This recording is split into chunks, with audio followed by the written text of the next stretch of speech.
La patience est une fleur qui ne pousse pas dans tous les jardins. De l'écrivain anglais John Haywood. Faites-vous preuve de patience dans le cadre de l'éducation de vos enfants leaders? Comment réagissez-vous lorsque vos enfants ne répondent pas à vos paroles ou à vos demandes? Quelles émotions ressentez-vous à ce moment-là? Restez jusqu'à la fin pour savoir comment vous pouvez faire corps au quotidien avec cette vertu pour éduquer autrement vos enfants leaders dans l'amour, la bienveillance et le respect de la personne de l'enfant.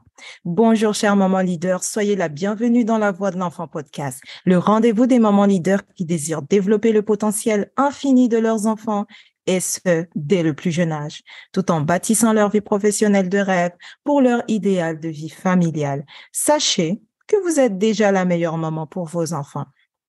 Ici Dounia Salam, votre éclaireuse, coach parentale et familiale, écrivaine et auteure du livre 312 pensées positives, maman leader, bâtissez, réussissez et gagnez.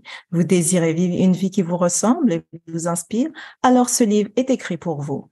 Ma mission est d'accompagner les mamans leaders ayant choisi d'emprunter le chemin de leur destinée à restaurer leur relation mère-enfant, à expérimenter une parentalité sereine et à guider leurs propres enfants à libérer leurs dons et talents innés afin qu'ils deviennent tout simplement des leaders responsables et épanouis. Oui, vos enfants sont les leaders de demain. Ce sont eux qui vont diriger nos sociétés demain. Alors, autant s'y prendre très tôt et les préparer pour cette grande responsabilité. Nous sommes à notre 31e épisode, saison 2 dédiée à la libération du potentiel de vos enfants.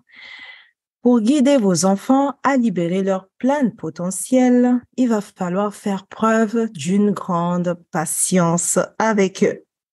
Oui, la patience est une vertu à cultiver au quotidien et encore plus lorsqu'on est parent. Marchez avec vos enfants dans cette vertu qui est la patience et vous ferez des miracles.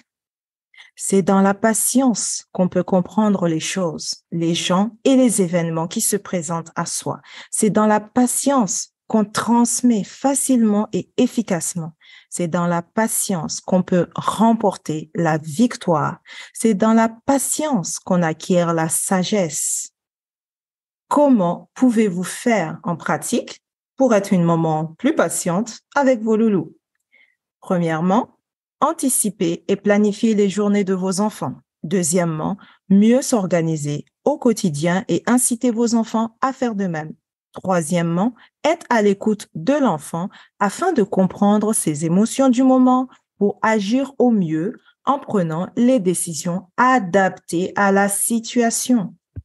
Et quatrièmement, lui poser des questions par rapport à ce qu'il vit, ce qu'il fait, pour mieux comprendre son attitude du moment, ses peurs, comprendre ses frustrations et ses besoins.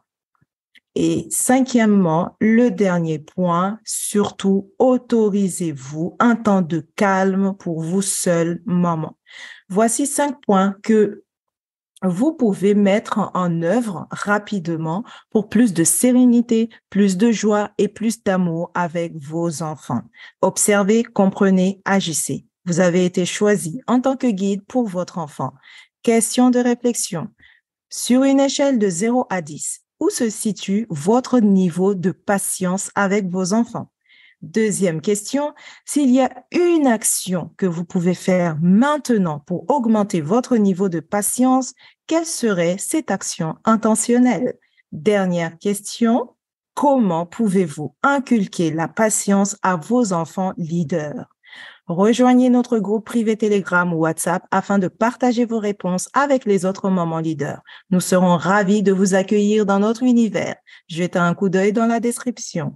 Souvenez-vous, la patience est une fleur qui ne pousse pas dans tous les jardins, selon John Haywood. Mais vous, maman, décidez aujourd'hui de semer cette fleur au sein de votre foyer, votre jardin familial secret. La décision finale vous revient. Le bon moment, c'était hier. Le meilleur moment pour agir, c'est maintenant. C'était Dunia Salam, votre éclaireuse éduquée autrement pour une vie choisie et prospère. Bye bye et à la semaine prochaine. Merci.